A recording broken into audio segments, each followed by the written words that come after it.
खुशी लेके आया है चांद।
रोना बंद करो, इसका रोना बंद करो।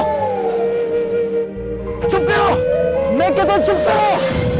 कौन रो रहा है? इसका रोना बंद करो, इसका रोना बंद करो। कौन रो रहा है? चुप करो, मैं कहता हूं चुप करो। इसका रोना बंद करो, इसका रोना बंद करो। कौन रो रहा है? कौन रो रहा है? ये बंद करो।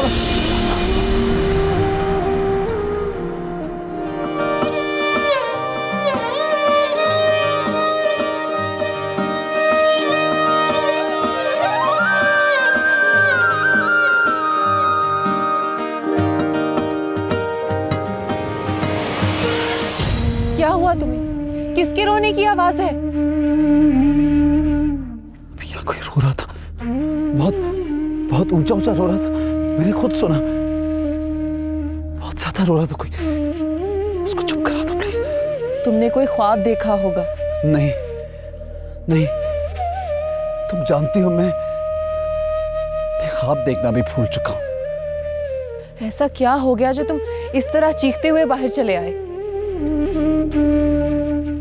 मैं नहीं जानता, कुछ नहीं जानता मैं। मुझे बस यूं लगा जैसे जैसे किसी ने मेरा दिल अपनी मुट्ठी में लेके मसल दिया हो। मेरा दम सा निकल रहा है। रिलैक्स करो। रिलैक्स करो, सहन पे बोझ ना डालो। सहन नाम के इस खाली डब्बे के साथ मैं कैसे रिलैक्स कर सकता? मेरे दिमाग में मेरे माजी का कोई मंजर महफूज नहीं है, कुछ याद नहीं है मुझे। मैं कौन हूं, कहां से आया हूं, कौन अपना कौन बेगाना, कुछ नहीं जानता, कुछ भी तो नहीं जानता। थोड़ा सब्र करो, आहिस्ता आहिस्ता सब कुछ जान जाओगे। तुम क्यों अभी अपनी माजी की परछाइयों के पीछे भागते हो? पीछे नहीं भागता, सोचता हूं, डर जाता हूं। इन परछाइयों के लंबे हाथ अक्सर मेरा गला घोंट देते हैं। मुझे अपने सांस रुकते हुए महसूस होते हैं। मैंने क्या खोया क्या पाया मुझे कुछ मालूम नहीं। मैं लापता हूं, लापता। सांस लेता हुआ एक ऐसा पार्सल जिस पर ना कोई नाम है ना कोई पता। तुम क्यों फिक्र करते हो? कभी कभी लापता लोग अपना पता खुद ही ढूंढ लेते हैं। तुम और तुम्हारे अब्बू डॉक्टर रजीब मेरा कितना ख्याल रखते हैं। इस पूरी दुनिया में बस तुम लोग ही तो हो जो मेरे हमदर्द हैं, जो मुझे याद है। यादें बोझ होती हैं, इस बोझ को अपने हसास कंधों से उतार दो। मैं भी तुम लोगों पर बोझ हूं। तुम गैरों जैसी बातें क्यों करते हो? गैर ही तो हूं मैं। तुमने खुद ही तो बताया कि हम धरती के तहत इंसानियत के नाते तुम लोगों ने मेरी जिंदगी बचाई। तुम अभी मेरी हमदर्दी से आगे कुछ और देख भी नहीं सकते। जानती हूँ तुम्हारा कोई माजी होगा, कोई खानदान भी होगा जिसके साथ तुमने इतनी जिंदगी गुजारी होगी, लेकिन फिर भी मैं रुक क्यों गई? प्लीज हमारा कुछ और कहो ना, प्लीज। मैं तो अफसाने और कहानियां लिखती, मैं तो बोलती जाऊंगी, कहती जाऊंगी। तुम कहाँ तक सुनोगे? चलो अंदर चलते हैं, तुम्हारी दवाई का वक्त हो गया।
जिंदगी मेरी नाम है तेरे, मेरी रातों के तुम हो सवेरे, तुम ही दुआ हो, तुम मिलते जाओ, दिल से है माना, तुम ही हो मेरे। जब मुझे अपने दुनार सजना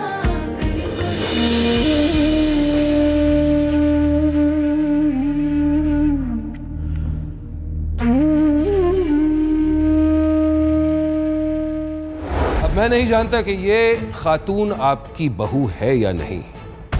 मैं ये भी नहीं जानता कि आप लोग इसे घर में रखते हैं या नहीं। ये आप पर केस करती है या आप इन पर केस करते हैं। ये सारा आपका घरेलू मामला है।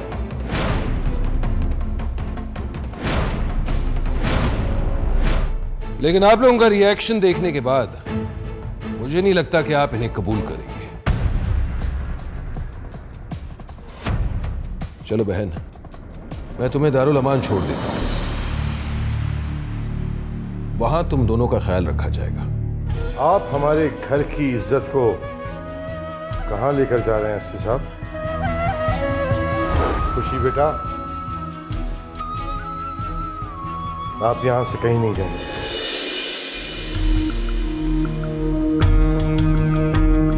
एनी,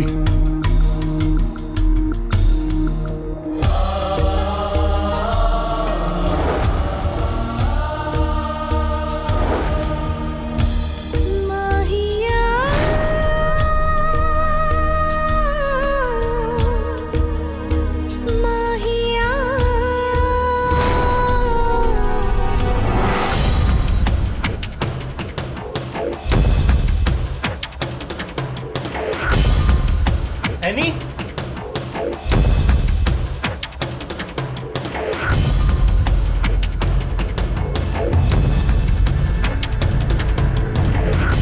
एनी बेटा, ये क्या किया?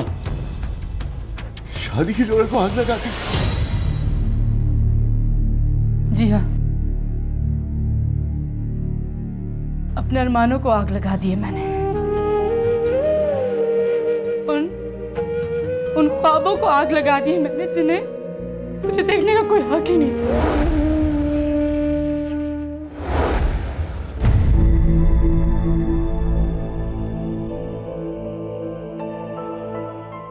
अस्सलाम वालेकुम अंकल जी। वालेकुम अस्सलाम। कैसे हैं आप? ठीक तो है ना? ठीक रहने की कोशिश करते हैं, लेकिन कोई ना कोई रुकावट सामने आ जाती है। अच्छा सिला दे रहे हैं आप दोस्ती का। ये जो खबरें आप टीवी पर दिखा रहे हैं, हम आप पर हद तक इज्जत का दावा कर सकते हैं। कानून मुझे मत सिखाइए नवाब साहब, इसलिए कि कानून मैं भी जानता हूं। बाकी रह गई दोस्ती की बात, तो इस दोस्ती को दुश्मनी में बदलने की शुरुआत आपने की है, मैंने नहीं। हाँ, मैंने इसे आगे जरूर बढ़ाया है। टेलीविजन पे मैंने वही दिखाया है जो सच है। आप आवाम के लिए काम करते हैं ना, तो आवाम को आपकी असलियत का भी पता होना चाहिए। हमारी बहू ने क्या बिगाड़ा है आपका? मेरी बेटी ने क्या बिगाड़ा है आपका? अगर आपकी बेटी खुशी की जगह हमारी बहू होती, तब भी आप इसी तरह की न्यूज़ ब्रेक करते? ये उस जगह पे नहीं है, इसीलिए ये न्यूज़ टेलीविजन पे चलाई है। बहुत अफसोस के साथ कहना पड़ता है कि हमारे जो दोस्त थे उनके ख्यालात कितने घटिया हैं। दोस्ती का लफ्ज आपके मुंह से अच्छा नहीं लगता नवाब साहब। आप दुश्मनी के लिए पैदा हुए हैं, आप वही करें और देख लीजिएगा, एक दिन आप अपने चारों तरफ इतने दुश्मन पैदा कर लेंगे कि आग खुलेगी तो तन्हा खड़े होंगे। उस दिन आपको अपनी गलती का एहसास होगा। इंसान को इतना मतलब परस्त भी नहीं होना चाहिए कि अपने मफाद की खातिर गैर तो गैर अपनों को भी खो दे।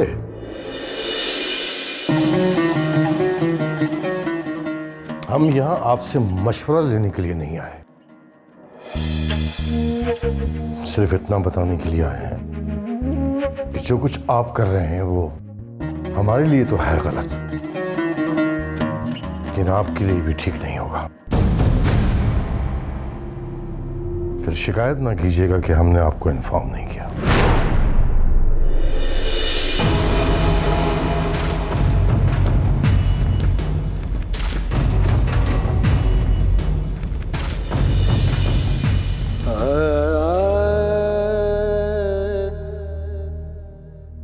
पापा, आपने फिर वही किया ना जो आपको नहीं करना चाहिए था। मैंने कुछ गलत नहीं किया बिटिया, बिल्कुल सही न्यूज़ चलाई है। अगर मेरा सही किसी को गलत लगता है तो मैं क्या कर सकता हूं? आपने जो किया ना बहुत गलत किया। चाहे मैं आपसे बात नहीं करती।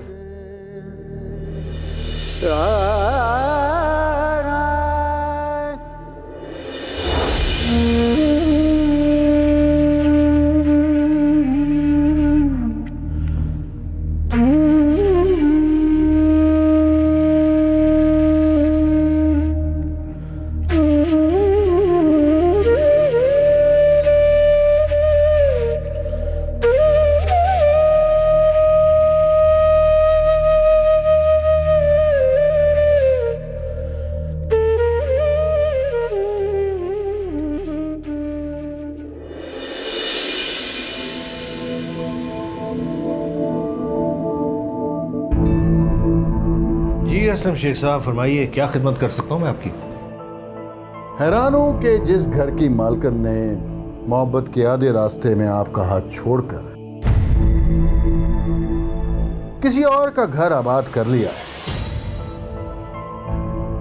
आप उसी औरत का घर क्यों बचाना चाहते हैं? आप अपनी ख्वाहिश का इजहार कीजिए शेख साहब। ख्वाहिश नहीं, मशवरा है आपके लिए। वो ये कि बरसों जितना आप तड़पे हैं, अब मेरी चची जान को थोड़ा सा तड़पने का मौका तो दीजिए।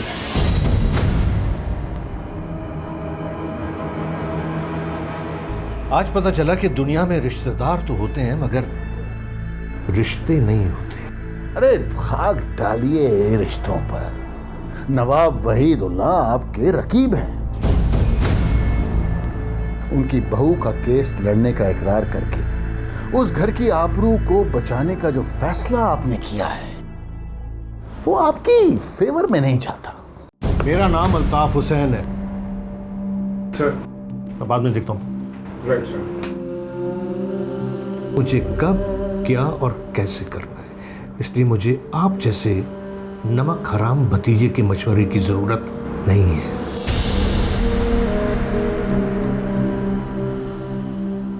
अब तशरीफ ले जाइए, वरना क्या करेंगे आप वकील साहब? कुछ ज्यादा नहीं, आपके दाहिने गाल पे वो थप्पड़ रसीद करूंगा ना, इसकी आवाज से पूरा शहर गूंज उठे।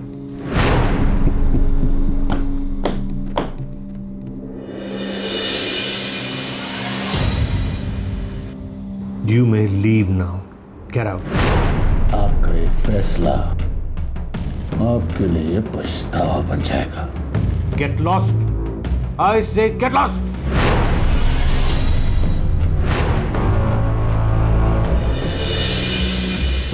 लगता है आपकी उम्र ने आपकी चाहत को भी पूरा कर दिया है। खैर, मैं चलता हूं, लेकिन मेरे मशवरे पे गौर जरूर कीजिएगा। मिस्टर अल्ताफ हुसैन साहब,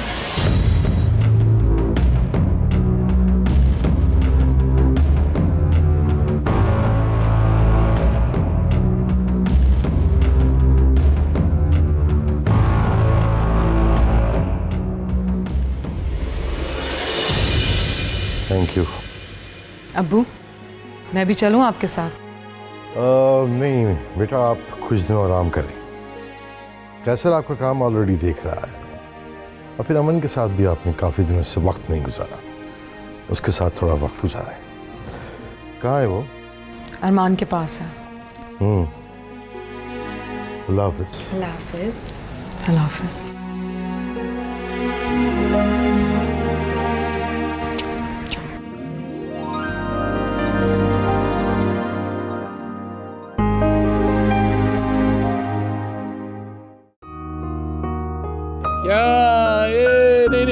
नहीं, डरना नहीं।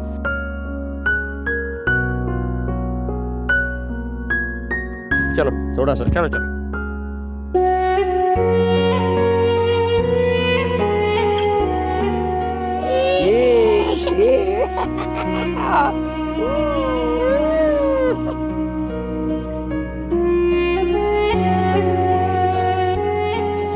ये आओ।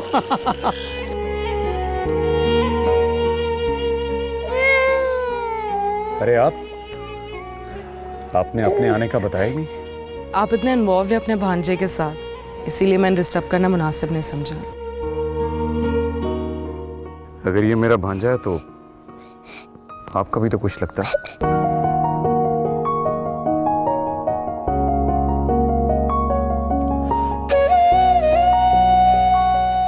ठीक है, आप खेलें।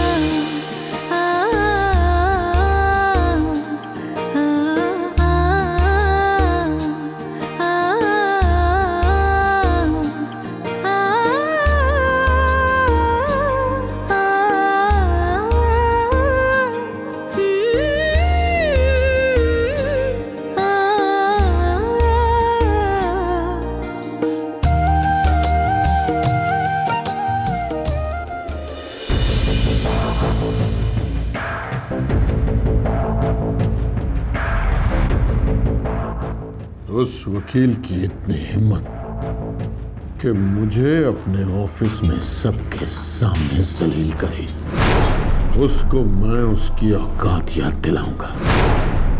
उसको यही गरूर है ना कि वो आज तक कोई मुकदमा नहीं आ रहा।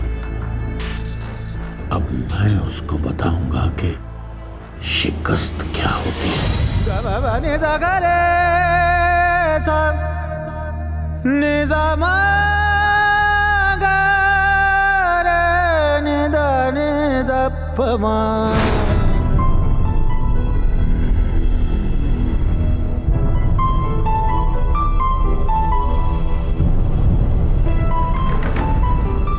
क्या हुआ? इस तरह भागते हुए कहाँ से आ रहे हो? मुझे बताए बगैर कहाँ चले गए थे तुम? हाँ, कहीं नहीं, बस बाहर गया था, दिल घबरा रहा था, वॉक करने चला गया, लेकिन वो बाहर कुछ लोग खड़े थे जो मेरा पीछा करने लगे, मुझे तंग कर रहे थे। वो लोग पता नहीं क्यों मेरा मजाक उड़ा रहे थे। मजाक उड़ा रहे थे, मगर क्यों? मुझे नहीं मालूम, लेकिन आजकल तो कोई भी किसी का मजाक उड़ा सकता है और मुझे कोई अफसोस नहीं है, क्योंकि मेरी तो जिंदगी मेरा मजाक उड़ा रही है। आओ यहाँ बैठो, आओ।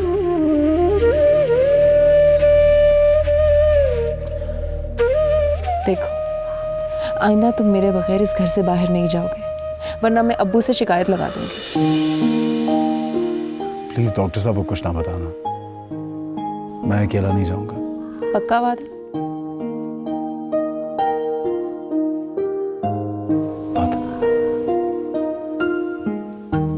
अच्छा, मुझे बहुत भूख लगी है, अंदर चल के खाना खाते हैं। झूठ, तुम तो सारा दिन लिखती रहती हो और लिखने के दौरान तुम्हें तो खाने पीने का ख्याल ही नहीं रहता। कब खाती हो? हाँ, कभी कभी ऐसा हो जाता है, लेकिन खाना तो अक्सर मैं तुम्हारे साथ ही खाती हूँ।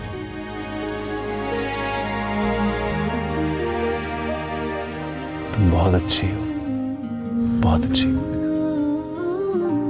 अच्छा उठो, खाना ठंडा हो जाएगा। मुझे तुमसे कुछ कहना है। हाँ कहो। दुआ किया करो, इस दुनिया में किसी का नसीब मेरी तरह बुरा ना हो। तुम ये मायूसी की बातें क्यों करते हो? तुम सब जानते हो। तुम्हारे अब्बू तुमसे बात कर रहे थे, मैंने सुन लिया था। वो बोले खाली दिल और खाली दिमाग लोगों में जिंदगी की हरारत कम हो जाती है। ठीक ही कह रहे थे, बिल्कुल ठीक।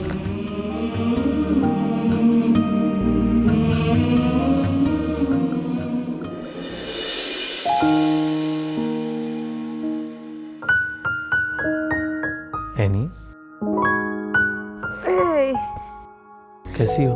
मैं ठीक भाई मेरा एक काम कर दे, सुहा को कॉल करके बुलवा ले, मैं बहुत बोर हो रही हूँ। अच्छा, आज को कोई कुछ नहीं कहेगा।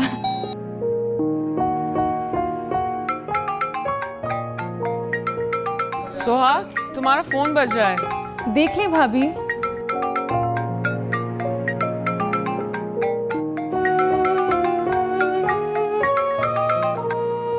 हेलो। हेलो सोहा। सोहा नहीं, खुशी बोल रही हूँ। बोलो शायान। कैसी हैं आप? कौन है भाभी? ये सवाल तो तुम्हें सोहा से पूछना चाहिए। भाभी मुझे पता है, लेकिन शायद ये मैं हक खो चुका हूँ अब। खोया हुआ हक अब भी तुम्हारा है, तुम ही कह दो उसे। भाभी बात दरअसल ये है कि कुरातुलैन की तबीयत ठीक नहीं है, तो वो चाह रही थी कि सोहा अगर कुछ देर के लिए यहाँ आ जाए। हाँ हाँ बिल्कुल आएगी, एक मिनट होल्ड करो। सोहा, कुरातुलैन की तबीयत ठीक नहीं है, तुम थोड़ी देर के लिए चली जाओ ना तैयार होकर। लेकिन भाभी। हाँ सोहा, जिस दर्द की वजह से रिश्तों में खटास आई थी, हो सकता है इस हमदर्दी की वजह से फिर से मिठास आ जाए। चली जाओ ना। हेलो। हाँ ठीक है, सोहा आ जाएगी। भाभी अगर वक्त हो तो आप भी आ जाएं। अगर हो सका तो मैं आऊंगी, वरना सोहा तो जरूर आएगी। अपना ख्याल रखना, अल्लाह हाफिज।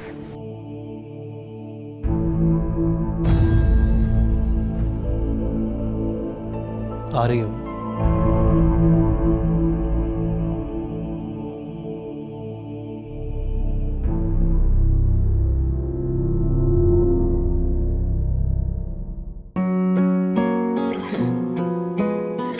अमन,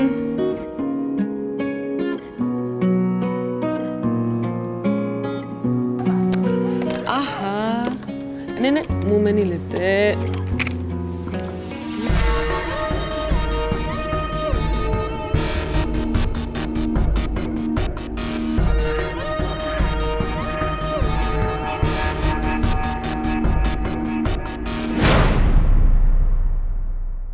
कुछ भी तो नहीं रहा हमारी जिंदगी में, ना शेयर्स का कुछ हुआ, ना खुशी का कुछ हुआ, और हमारी खुशियां कपूर होकर रह गई।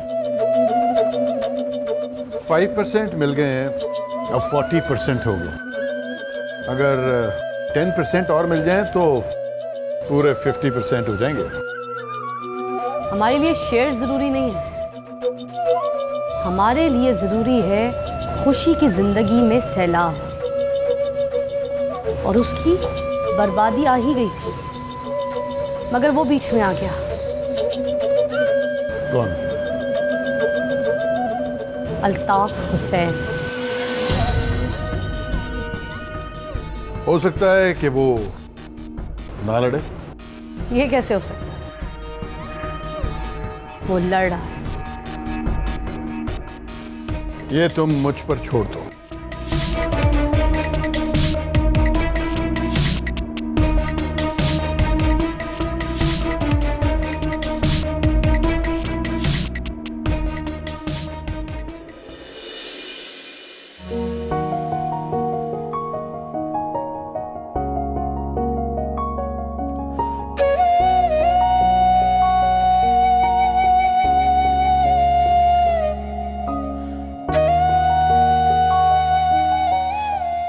इस घर में नहीं रह सकती ये, यहां इनका कोई रिश्ता नहीं है। रिश्ता है चाचा जान।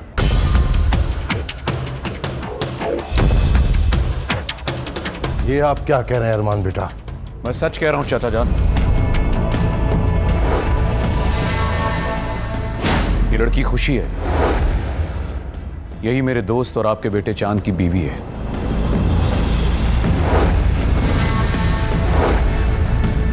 और इसकी गोद में जो बच्चा है वो आपका पोता है। करीब 2 साल पहले इन दोनों ने शादी की और मैं इनकी शादी में मौजूद था।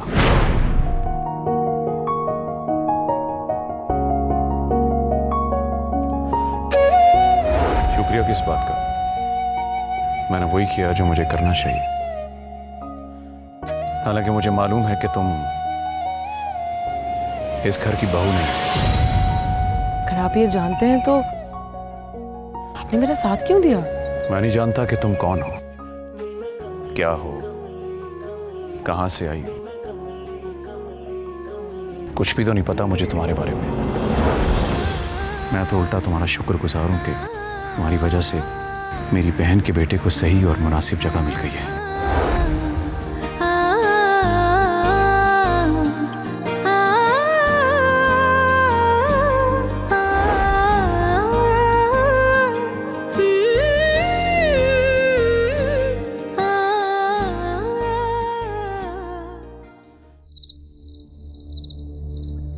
सर आज काफी रात हो गई है। एक्चुअली हमारे पास टाइम नहीं बचा ना, सिर्फ 2 दिन है डिफेंस करने के लिए। सर आप क्यों फिक्र कर रहे हैं? आपको जीतने से कौन रोक सकता है?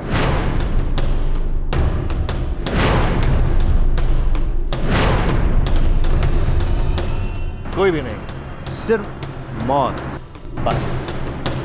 तो ड्राइवर कहाँ रह गया यार?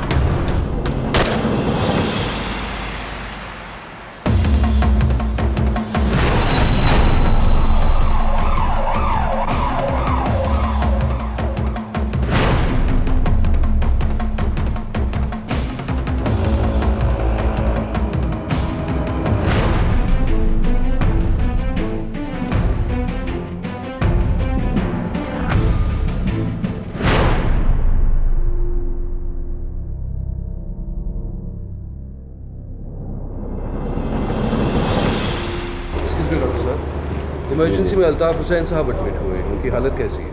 वो तो अच्छा है कि गोली उनके सीने के बजाय कंधे में लगी है। तो क्या वो होश में हैं? मैं उनका बयान लेना चाहता हूँ। जी नहीं, वो उनकी हालत बेहतर ज़रूर है, लेकिन इस काबिल नहीं कि आपके सवालों के जवाब दे सकें। हाँ, वो उनके असिस्टेंट बैठे हुए हैं, आप उनसे बात कर सकते हैं।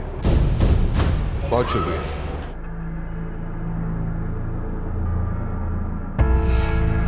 सर। जनाब ये बताएं, अल्ताफ साहब से कौन कौन मिलने आया? सर से सैकड़ों क्लाइंट्स मिलने के लिए आते हैं और मैं तकरीबन हर क्लाइंट को अच्छी तरह पहचानता हूँ। हाँ, कल एक साहब उनसे मिलने के लिए आए थे जिनको मैंने पहली दफ़ा देखा। कोई सियासतदान थे, असलम शेख। असलम शेख? वो अल्ताफ साहब से मिलने क्यों आए थे? हाँ, मुझे एग्जैक्ट तो नहीं पता।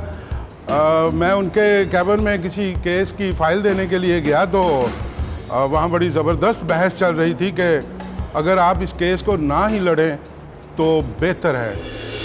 अब खुदा जाने वो किस केस के बारे में बहस हो रही थी। वो कौन सा केस है ये मैं जानता हूं।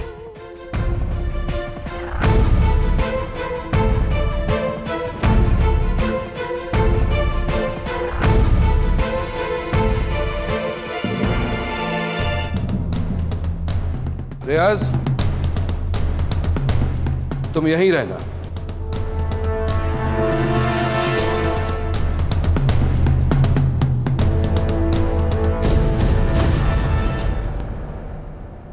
पार्लियामेंट में सवाल उठाए जा रहे हैं आपकी बहू के बारे में। आखिर हम क्या बताएं? मुखालिफिन को मौका मिल गया है कि पार्टी के बारे में अनाप शनाप बातें करें। हारून बेग साहब, फिक्र न कीजिए, ये मामला बहुत जल्द सुलझ जाएगा। हमें एहसास है कि आप लोगों को मुखालिफिन के सवालों का जवाब भी देना पड़ता है। ये पार्टी हमने बनाई है और हम इसे बर्बाद नहीं होने देंगे। आप फिक्र ना करें। Thank you.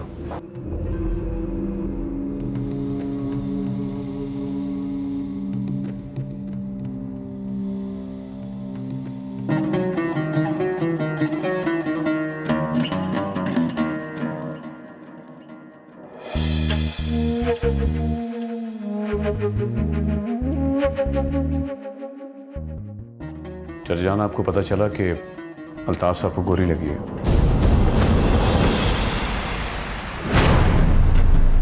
शदीद जख्मी हालत में उन्हें हॉस्पिटल में एडमिट किया है। सुना है कल असलम भी उनसे मिलने गया था। हमें पूरा यकीन है कि ये प्लान असलम और ज़ैनब का है। मुझे भी कुछ ऐसा ही लगता। फिलहाल उन्हें कुछ कह नहीं सकते हम अभी। 2 रोज बाद कोर्ट की तारीख है। अल्ताफ हुसैन का ठीक होना बहुत जरूरी है। हमारी समझ नहीं आ रहा कि खुशी का क्या होगा। चर्जान, आप फिक्र ना करें, जो भी होगा ठीक ही होगा।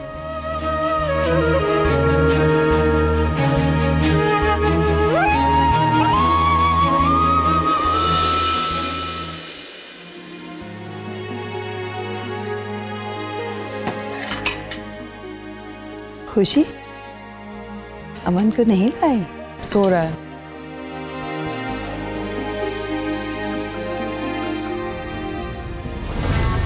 जाहिर है इतने दिनों बाद अपनी माँ से मिला है, अब तो सुकून से सोया होगा, वरना इतने दिन से तो रो रो के सर पे उठा रखा था पूरे घर को। आप लोगों ने टीवी पर न्यूज़ नहीं देखी? क्या हुआ? अरे अम्मी जी, अल्ताफ हुसैन अंकल को गोली मार दी गई। क्या?